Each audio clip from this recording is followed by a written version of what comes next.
할렐루야. 아멘. 오늘도 여러 가지 힘들고 어려운 여건 가운데서도 하나님께 예배 드리기 위해서 오신 모든 분들에게 하나님의 축복이 임하시기를 축원합니다. 아멘. 특별히 우리 박한덕 원사님 오래간만에 여기서 내려고 있었는데,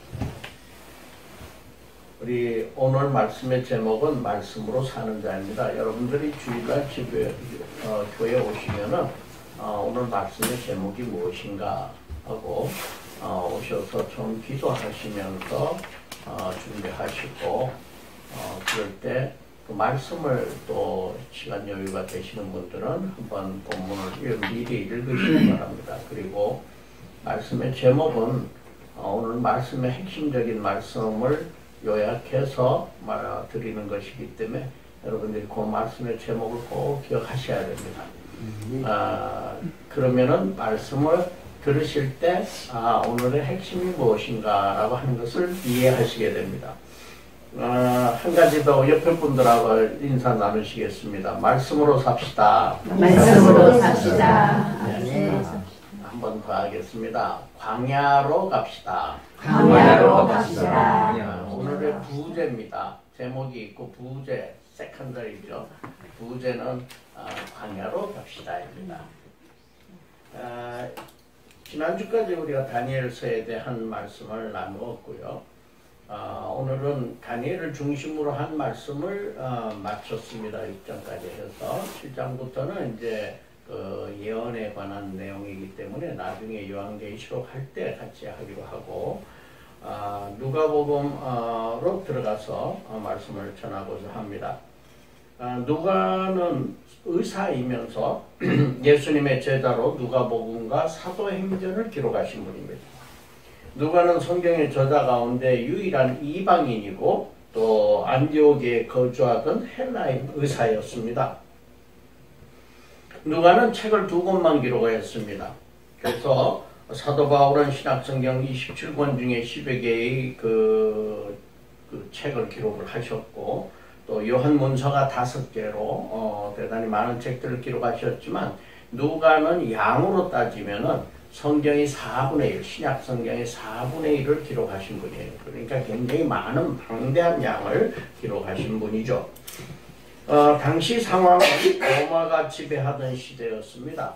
그래서 로마가 지배하던 시대의 모든 민족들에게 황제를 신으로 섬기도록 강요하고 있었고, 기독교를 탄압하기 시작하던 그런 시기였습니다. 그래서 주 약 70년경에 기록하신 걸로 이렇게 추정이 됩니다.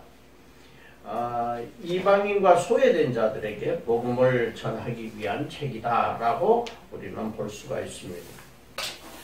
누가복음 4장으로부터 시작이 되는 것은, 제가 말씀을 드리는 것은 1장, 2장, 3장에 관해서는 나중에 이제 성탄절 가까웠을 때 예수님의 탄생과 예수님의 오심에 대한 말씀을 드리기로 하고, 4장은 예수님의 공생의 그 생활이 시작되는 시기입니다. 그래서 4장부터 이제 말씀을 드리는데, 오늘 읽은 1절에서 13절 말씀을 통해서 예수님이 시험받으신, 광야에서 시험받으신 라는 내용인데, 그 내용을 보시면은 첫째로 광야에 가시는 의미가 뭔가, 왜 예수님이 광야를 가셨는가, 두 번째는 사단에게 시험받으신 내용이 어떤 의미가 있는가 라고 하는 것과, 세 번째는 예수님의 그 순종의 삶에 대한 말씀입니다.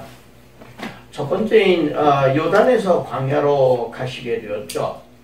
우리 4장 앞에 3장에 보면요, 예수님이 세례 요한에게 세례를 받으신 기록이 나옵니다. 요한은 요단강은 주님이 세례 요한으로부터 세례를 받으시고 올라오실 때 하늘이 열리고 하나님으로부터 영광을 받으시며, 하늘에서 이는 내 사랑하는 아들이다, 또 내 기뻐하는 자다라고 말씀하시는 내용이 많은 사람들이 들었고, 그 내용이 기록이 되어 있습니다. 하나님께서 예수가 메시아임을 선언하신 곳이 바로 요단강입니다. 요단강은 출애굽 후에 약속의 땅으로 이 이스라엘 백성들이 들어가기 직전에 건넜던 강이기도 합니다. 또한 엘리야가 하늘로 올라가기 전에 그의 사역을 마무리하면서 마지막으로 보여주셨던 것이 바로 요단강입니다. 그러면은 예수님은 왜 세례 요한에게 세례를 받으셨을까요? 세례는 정결의식이고 죄 씻음이었습니다. 예수님은 죄가 없으신 분인데 그러면 왜 세례를 받으셨는가? 이 의문을 갖는 분들이 있습니다. 히브리서 4장 15절 말씀에 모든 일에 우리와 똑같이 시험 받으신 이로되 죄는 없으시니라고 분명하게 말씀하고 있습니다. 예수님이 이 세례를 받으신 이유는 첫째는 예수님은 공생의 시작을 알리시기 위한 그러한 모멘텀이었습니다. 하나의 계기를 이루신 것입니다. 두 번째는 하나님의 의를 온전히 이루시기 위한 절차였습니다. 예수님이 세례를 받으신 것은 죄가 있어서가 아니라 하나님으로 인간의 육신의 몸을 입고 이 세상에 오셔서 낮아질 때까지 낮아지시고 또 세상의 모든 죄를 다 지고 가는 어린 희생양으로 모든 사람들과 같은 수준, 죄인들의 수준에까지 내려가서 낮아져서 모든 심판을 감당하시고 우리를 구원하시기 위한 그러한 하나의 계기를 절차였다는 것. 사람들이 모여서 또 세례 요한을 보러 많이 나왔는데 그리스도 예수님이 오심에 대해서 이 세례 요한이 증거하고 있었습니다. 그리고 회개하라고 하였습니다. 이 회개하라는 말씀과 예수님이 오심 그리고 메시아의 오심을 증거하는 그 과정에 예수님이 무관한 분이 아니라 내가 바로 그다라고 하는 것을 보여주시기 위한 것이었습니다. 세례 요한은 말라기 선지자 이후에 약 400년 동안 선지자가 나타나지 않았는데 첫 번째로 나타난 신약시대의 선지자였습니다. 세례 후에 기도하실 때 하늘이 열리는 것을 보셨고 성령이 비둘기처럼 주님에게 임하고 하늘의 소리를 들으신 곳입니다. 하나님의 사명을 받으신 것이고 이 땅에 성육신 하신 주님을 나타내신 것입니다. 이사야서 61장 말씀에 한번 우리 같이 찾아보겠습니다. 이사야서 61장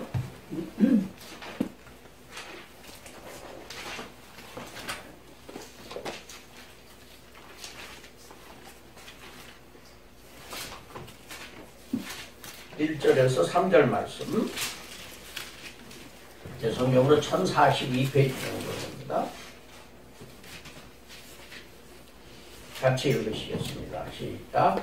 주 여호와의 영이 내게 내리셨으니 이는 여호와께서 내게 기름을 부으사 가난한 자에게 아름다운 소식을 전하게 하려 하심이라. 나를 보내사 마음이 상한 자를 고치며 포로된 자에게 자유를 갇힌 자에게 노임을 선포하며 여호와의 은혜의 해와 우리 하나님의 복의 날을 선포하여 모든 슬픈 자를 위로하되 무릇 시온에서 슬퍼하는 자에게 화관을 주어 그 죄를 대신하며 기쁨의 기름으로 그 슬픔을 대신하며 찬송의 옷으로 그 근심을 대신하시고 그들의 의의 나무 곧 여호와께서 심으신 그 영광을 나타낼 자라 일컬음을 받게 하려 하십니다. 이 말씀은 예수님이 이 땅에 오셔서 복음을 전파하시는 모습을 나타내고 있습니다. 이사야 선지자는 오래전에 예수님이 오심을 예언하고 있는 것입니다. 이것은 예수님을 통해서 여호와의 날이 밝아옴을 의미하고 새로운 창조가 시작되는 것을 의미하고 있습니다.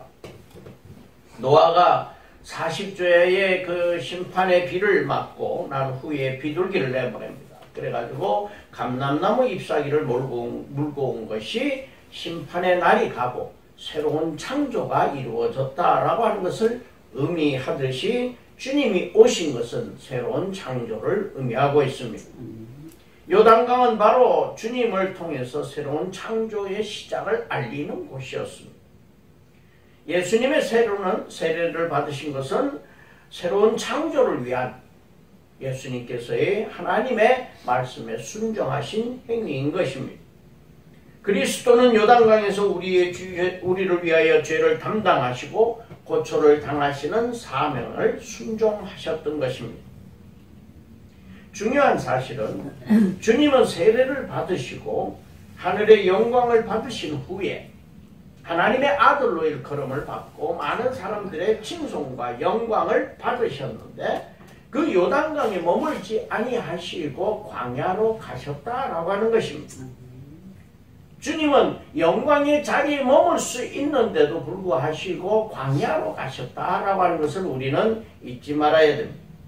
광야는 어떤 곳입니까? 거칠고 맹수가 있고 독사가 있고 온갖 벌레들이 다 물고 하는 그런 사람들이 살 수 없는 곳입니다. 고독하고 험한 곳이기도 합니다. 평안하고 영광스러운 곳에 머물지 아니하시고 예수님은 그것이 십자가의 길이심을 처음부터 보이신 것입니다. 예수님의 공생에는 십자가의 길이라고 하는 것, 고난의 길이라고 하는 것을 보이시기 위하여 광야로 가신 것입니다. 우리는 은혜를 받은 자들이 안주해 버리기 쉽습니다. 자신의 평안한 삶에 만족하고 살아가기가 쉽습니다. 그러나 우리는 광야로 가야 합니다. 주님이 가셨듯이 광야로 가야 합니다. 고독과 외로움과 두려움을 즐거이 받아들일 수 있어야 한다는 말씀입니다. 하나님 앞에서 우리는 홀로 서 있을 수 있는 고독을 가져야 합니다. 많은 그리스도인들이 이 군중 속에, 교인들 가운데, 교회라고 하는 이 울타리 안에 있는 군중들 속에 묻혀가지고 숨어서 어울려서 묻어 넘어가려고 하지만은 우리는 하나님 앞에 홀로 고독하게 서야만 하는 것입니다. 외로움을 가져야 합니다. 하나님과 마음 안에 외로움을 가져야만 하는 것입니다.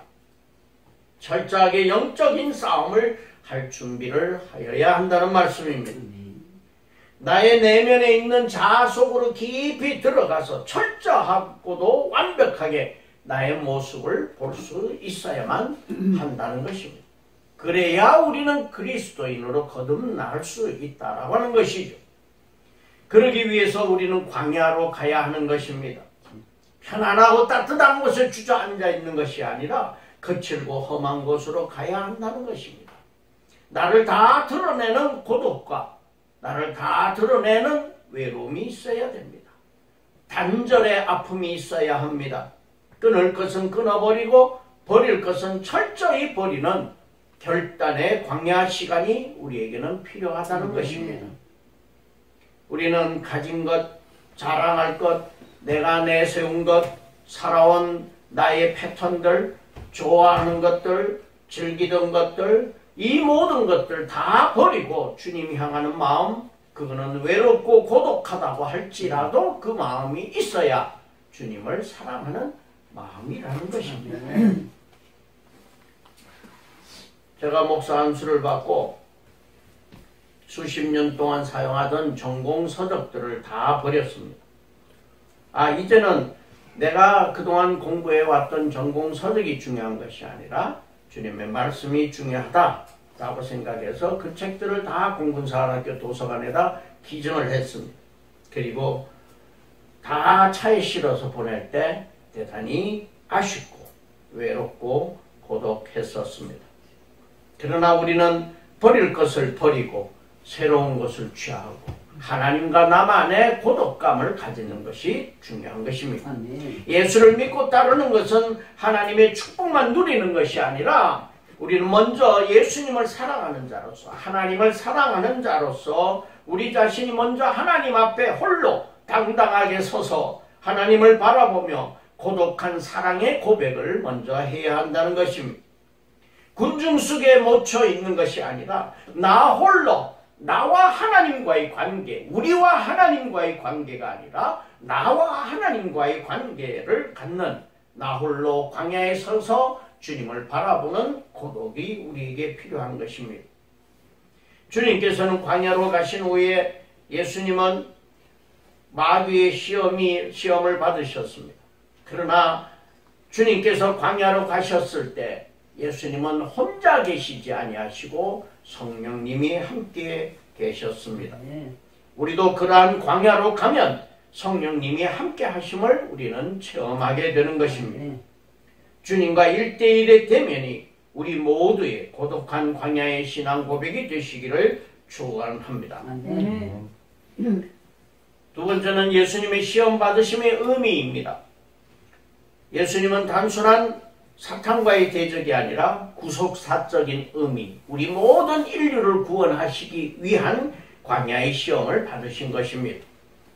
마르코 폴로의 동방견문록이라고 하는 책이 있는데 여기에 인도 마발 지방의 이야기가 실려 있습니다. 그 지방에는 악마의 모습을 가진 상을 만들 때 그 악마를 하얗게 칠을 한다고 그럽니다. 악마는 흔히 정결과 정직의 탈을 쓰고 인간에게 접근하기 때문인 것입니다. 악마는 처음부터 검은 얼굴, 흉한 얼굴을 가지고 달려들지는 않습니다. 악마가 가장 애용하는 수법은 사람들로 하여금 착각을 일으키게 하는 것입니다. 셰익스피어의 베니스의 상인에서 그렇게 이야기하고 있습니다. 악마도 의젓하게 성경을 인용하면서 자기의 목적을 성취할 줄 안다라고 말하고 있습니다. 예수님을 시험하기 위해서 달랐던 이 사탄은 하나님의 말씀을 인용하면서 그는 이 예수님을 시험하고자 합니다. 누가복음에 예수님의 족보를 보면은 마태복음의 족보와는 달리 되어 있습니다. 이 누가복음의 족보는 예수님으로부터 거꾸로 올라갑니다. 올라가서 아담까지 올라가게 됩니다. 이 기록은 예수님이 마지막 아담으로 오신 분이다 라고 하는 것을 의미하고 있습니다. 마지막 아담으로 오심은 에덴 동산에서 아담과 이브를 넘어뜨린 사탄과의 싸움을 싸우기 위해서 그리고 승리하기 위해서 오신 것이다 라고 하는 것입니다. 예수님이 광야에서 시험을 받으신 것은 아담과 이브가 에덴에서 실패한 것에 대한 회복인 것입니다. 그래서 공생의 시작에 먼저 그 사탄의 유혹에 도전하시고 물리치셔서 에덴을 회복하셨다라고 하는 것입니다. 아담으로 인해 일그러진 하나님의 형상에 대한 회복, 그리고 그리스도를 통해서 일어난 것들입니다. 에덴 동산의 아름다움이 사탄으로 인해서 악하고 추잡한 것들로 변화했는데 광야에서 예수님이 승리하심으로 유혹을 이기심으로 광야가 아름다운 에덴으로 변화하게 된 것입니다. 이러한 의미가 바로 예수님이 광야에서 시험받으신 의미인 것입니다. 이 사탄은 예수님에게 첫 번째 시험을 합니다. 돌로 떡을 만들어라 그럽니다. 너가 만일에 하나님의 아들이어도 돌로 떡을 만들어라. 예수님은 40일 동안 광야에서 굶주리셨습니다. 아담에게도 첫 번째 아담인 에덴 동산에서도 먹는 것을 가지고 바로 시험을 하였습니다. 사탄이 넘어지게 했습니다. 에덴은 그러나 풍부한 곳이었습니다. 모든 것들이 다 있는 것이었습니다. 그러나 예수님이 계셨던 광야는 아무것도 없는 사막이었습니다. 광야였습니다. 그곳에서 굶주림 가운데 있는 예수님에게 떡을 가지고 시험을 하게 됩니다. 내가 하나님의 아들이거든 예수님의 자만심을 건드리는 말이었습니다. 예수님 하나님의 아들이심으로 돌을 떡으로 만드는 것은 너무나 쉬운 일이다 라고 하는 것으로 유혹하게 됩니다. 하나님과 예수님의 관계를 신뢰에서 벗어나게 하려고 합니다. 의심을 일으키게 하려고 합니다. 하와에게도 하나님과 같아질 수 있다는 유혹으로 교만을 부추기고 있는 것입니다. 하나님에게 도전하도록 만든 것입니다. 인간의 교만한 마음을 잘 아는 사탄은 인간에게 그 교만이 부풀어 오르도록 부추기고 있습니다. 하나님의 권위에 도전하여 인간들이 자신이 대단한 인물로 착각하게 만듭니다. 당신은 정말 대단한 사람입니다. 정말 능력자입니다. 당신은 정말 많은 지식을 가지고 있습니다. 당신은 정말 설교도 참 잘하십니다. 당신은 정말 예언도 잘하고 하나님의 능력을 받으십니다. 이렇게 꼬드겨가지고 많은 사람들이 하나님 위에 올라서려고 하는 모습을 갖게 되는 것입니다. 그러나 예수님은 하나님의 본체이시나 하나님과 동등됨을 취할 것으로 여기지 아니하시고 자신을 종으로 낮추시면서 죽기까지 십자가의 고난을 순종하심으로 마귀를 물리치신 것입니다. 하나님처럼 되라는 마귀의 유혹을 아담과 달리 아담은 넘어갔지만은 예수님은 뿌리치신 것입니다. 아담은 높아지려고 하였지만은 예수님처럼 높아지려고 했지만 주님은 낮아지고 종의 모습을 가졌던 것입니다. 우리는 높아지려고 하면 유혹에 넘어갑니다. 하나님처럼 되려고 하면 죄악에 빠지게 됩니다. 그러나 우리가 낮아지고 순종하려고 한다면 하나님이 높이 올리신다라고 하는 진리를 깨닫고 실천해야 할 것입니다. 또한 돌로 떡을 만드는 것은 우주 창조의 질서를 파괴하는 것입니다. 하나님이 만드신 것은 각자의 영역이 있습니다. 돌은 돌입니다. 떡은 떡입니다. 주님께서 돌로 떡을 만드실 수도 있지만은 그 영역을 깨뜨리는 것은 주님의 주권을 파괴하는 것입니다. 요즘 인간들이 과학의 인간 지능을 만들어 가지고 인간보다 더 정밀한 기계를 만들어가는 것처럼 말하고 있고 기계가 사람의 친구가 되는 것처럼 말하고 있습니다. 우리와 함께 살아가는 기계인 것처럼 말하고 있습니다. 그러나 기계는 기계일 뿐입니다. 인간의 감성이나 영혼이 없는 것이기 때문에 인간이 기계의 종이 될 수 없고 기계에만 의존하는 나약한 존재일 수 없다라고 하는 것입니다. 하나님이 만드신 창조 질서를 무너뜨리는 것은 인간의 오만한 행위인 것입니다.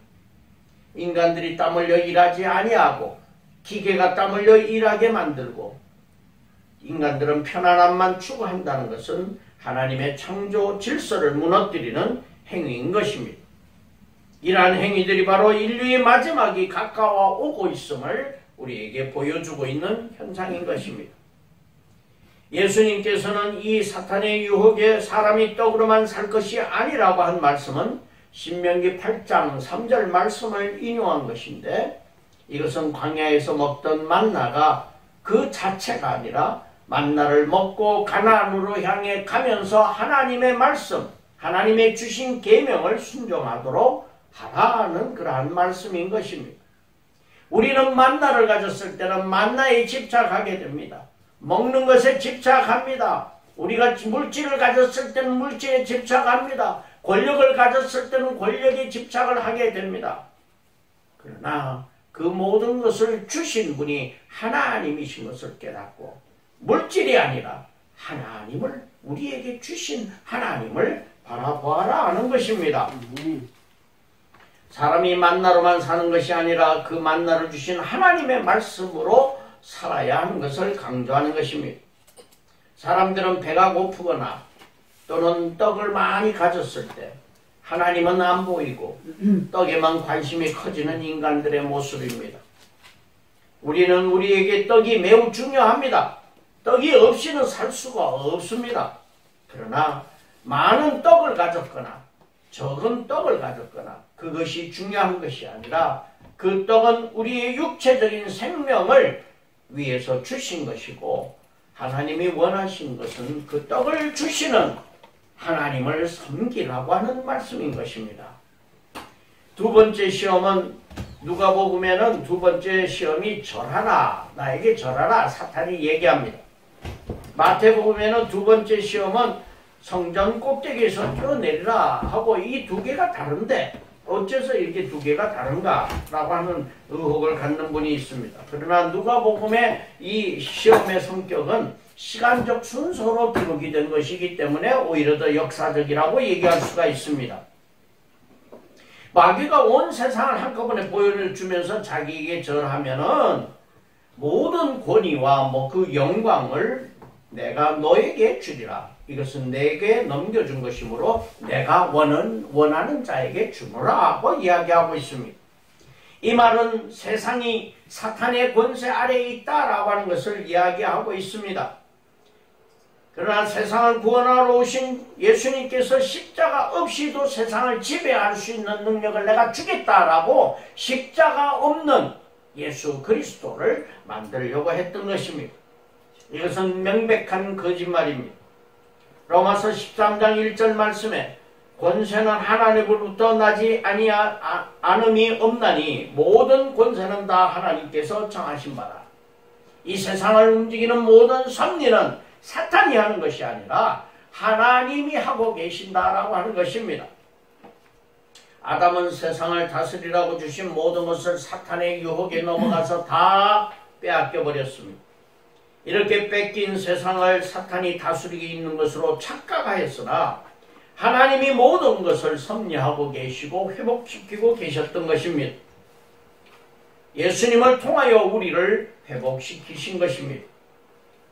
예수님은 부활하시면서 마태복음 28장 18절 말씀에 하늘과 땅의 모든 권세를 내게 주셨으니 라고 말씀하시면서 세상을 예수님이 지배하고 계신 것을 증거하셨습니다. 구원받은 자는 사탄의 지배에서 벗어나 하나님의 사랑의 지배 아래에 있습니다. 아담이 잃어버린 것을 예수님이 회복시키신 것이기 때문입니다. 예수님을 믿지 아니하는 자들은, 구원받지 아니하는 자들은 마귀의 속임수에 넘어간 사람들이고 그 사탄의 지배를 받고 있는 것입니다. 사탄은 예수님을 자기 발 아래 굴복시키기 위하여 명예와 재물과 권력을 사용해서 유혹하였습니다. 이 세상 많은 사람들이 세상에 명예와 권력과 재물을 중요하게 생각합니다. 그것을 위해서 많은 사람들이 노력하고 있습니다.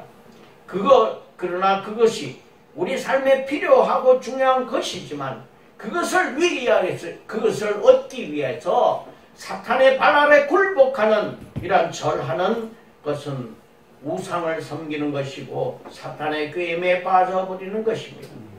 우리는 이러한 유혹에서도 하나님만 바라보고 주님만 바라보고 십자가를 바라볼 수 있는 용기가 우리에게 필요하고 우리에게 믿음이 필요한 것입니다. 세 번째 시험은 사탄이 성경 말씀을 인용하면서 시험을 합니다. 시편 91편 21절 12절 말씀을 인용하면서 합니다. 성전에서 뛰어내리라. 예루살렘 성전에 내려가서 성전에서 뛰어내려라. 그리하면 천사들이 너를 받아줄 것이 아닌가. 하나님의 아들이니까 받아줄 것이 아닌가 라고 이야기합니다. 에덴 동산에서도 하나님의 말씀을 왜곡합니다. 아담과 이브를 유혹하기 위해서 절대 해가 없을 것이라고 왜곡하면서 유혹합니다. 사탄은 성전을 예수님의 능력을 발휘하는 곳으로 만들어서 성전의 본래 목적을 상실하도록 유혹하는 것입니다. 하나님을 예배하는 곳이어야 하는데 인간을 자랑을 앞세우는 곳으로 이렇게 내세우는 것입니다. 예수님은 신명기 16장 16절 말씀에 하나님을 시험하지 말라는 말씀을 인용하여서 마귀를 물리치십니다. 예수님께서 사탄에게 하나님을 시험하지 말라고 하셨는데 하나님을 시험하는 사람들은 하나님이 나에게 얼마나 인간적인 욕망을 채워주시고 축복을 주시는가 하는 것에 그것을 가지고 하나님을 시험하는 사람들이 대단히 많습니다. 인간적 욕망이 충족되면 하나님이 계신다라고 생각을 하고 인간적인 욕심이 충족되지 않으면 하나님이 정말 계신가? 라고 의심을 하는 그러한 자들을 말하고 있습니다. 땀 흘려 일하지 않으면서 하나님을 정말 진정으로 사랑하지 않으면서 교회에 출석만 하면 축복받을 거라는 착각을 갖는 사람들이 바로 이렇게 왜곡된 말씀에 사탄의 유혹을 받는 사람들인 것입니다. 이 사탄은 우리를 넘어뜨리기 위해서 하나님의 말씀까지 인용하면서 달라들고 있습니다. 우리는 하나님의 말씀을 명백하게 하나님의 뜻이 무엇인지를 분별하면서 살아가야 할 것입니다. 아멘. 사탄이 얼마간은 떨어져 나가게 됩니다. 그러나 이 사탄은 물러서지 않습니다. 지금도 우리에게도 끊임없이 사탄은 공격해 오고 있습니다. 우리를 넘어뜨리기 위해서 노력하고 있다라고 하는 것입니다. 우리 성도들은 살아가면서 영적 전쟁을 치르는 사람들입니다. 사탄과의 싸움을 지속적으로 해서 승리로 가야 되는 것입니다. 마지막으로 메시아가 하나님의 영광에 이르기를 위해서는 순종하며 고난의 길을 들어서야 함같이 우리도 하나님께 영광 돌리고 우리도 하나님의 영광에 동참하기 위해서는 말씀에 순종하고 고난의 길로 가야 되는 것입니다. 아담의 불순종으로 인해서 받은 죄악을 예수님의 고난의 순종을 통해서 회복시킨 것입니다. 그렇기 때문에 우리는 고난이라고 하는 것이 믿음이라고 하는 것을 우리는 기억해야 합니다.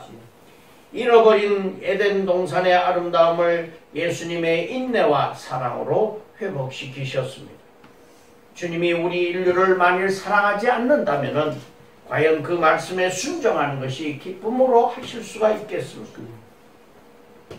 십자가의 고난을 사라지게 하여서 마귀가 영원히 지배하려는 의도를 꺾으시고 승리하게 하신 것입니다.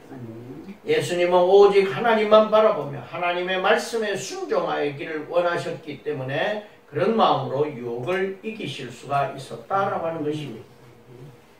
우리의 삶도 말씀에 순종하며 예수 믿는 것은 평안하고 부유하고 모든 것을 가진 삶이 아니라 고난의 삶입니다. 고난의 길이라고 하는 것을 우리는 기억하고 비록 그것이 힘들고 어려운 고난의 길이라고 할지라도 하나님 사랑하는 마음으로 감사하며 즐거이 가는 믿음의 축복이 충만하시기를 축원합니다. 기도하겠습니다. 주님께서 광야로 가신 것은 편안하고 부유한 것을 원한 것이 아니라 우리를 구원하시고 에덴을 회복시키기 위한 주님의 고난과 외로움과의 싸움이었음을 우리는 기억합니다. 저희들의 삶도 고난과 외로움, 고독 가운데 있다고 할지라도 우리는 주님만 바라보는 귀한 저희들의 믿음이 되게 하여 주시옵소서. 예수님 이름으로 기도 올려옵나이다.